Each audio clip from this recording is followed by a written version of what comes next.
Farewell and adieu to you, fair Spanish ladies. Farewell and adieu to you, ladies of Spain. For we've received all. The British Empire may not have technically ruled the world, but it was, in fact, the largest empire to exist at any point throughout history. Reaching across the globe and carrying on over multiple centuries, the British Empire owes its success and ability to expand so widely. The geographical position of Great Britain served as a major advantage to the growing empire. Given that the nation was an island, the likelihood of being invaded or conquered was somewhat lower than a country that was surrounded on all sides by foreign powers. Although Britain was not completely immune to incursions, it definitely benefited geographically, both in terms of external threats and when it came to any border disputes. Britain had a pretty clear and straightforward border between itself and any other nations. While Scotland and England split the landmass that was bilaterally united with the ascension of Scotland's King James VI to the throne of England in 1603, both states would together make up the nation of Great Britain by 1707, sharing their outward borders with nothing but the North Atlantic Ocean and the North Sea. This open position, with easy access for maritime expeditions, also gave Great Britain an upper hand when it came to reaching other countries and continents.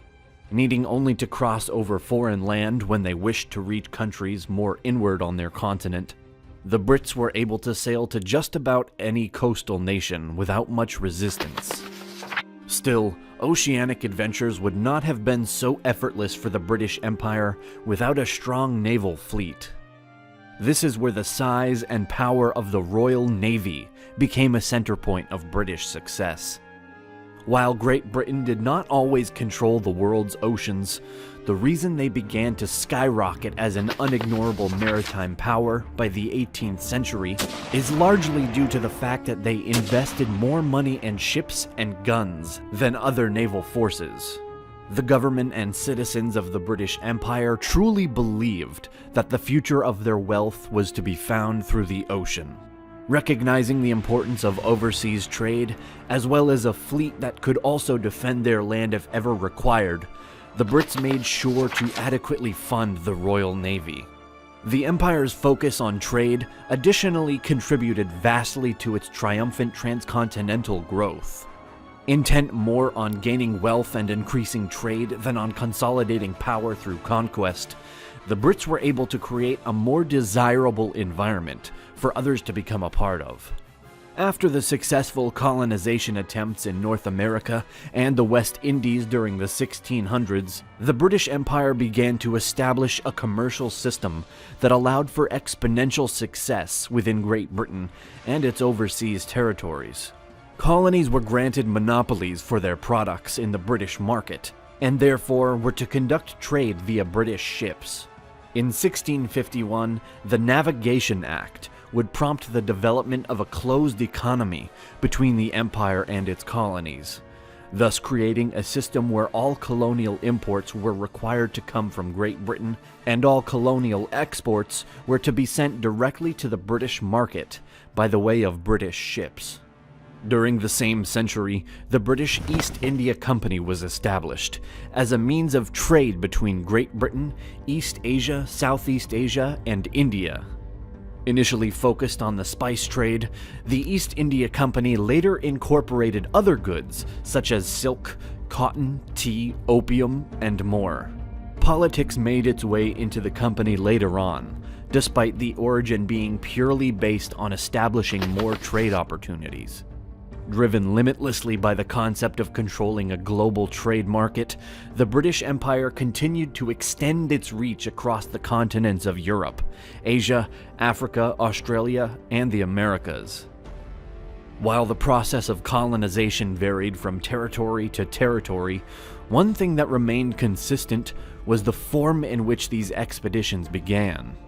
Unlike other empires who chose to expand through the use of military might and sovereign claims to power, the British facilitated most of their expansion through the establishment of trading posts and systems. Nonetheless, the British Empire was not a completely non-violent authority.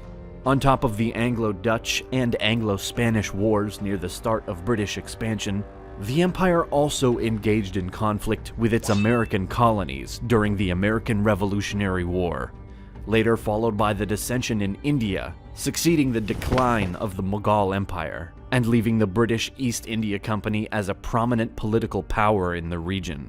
The presence of Britain in India was also notably more forceful than some of their other trade-focused enclaves, demonstrated by the expansion of the East India Company's power through the threat of violence against those who protested.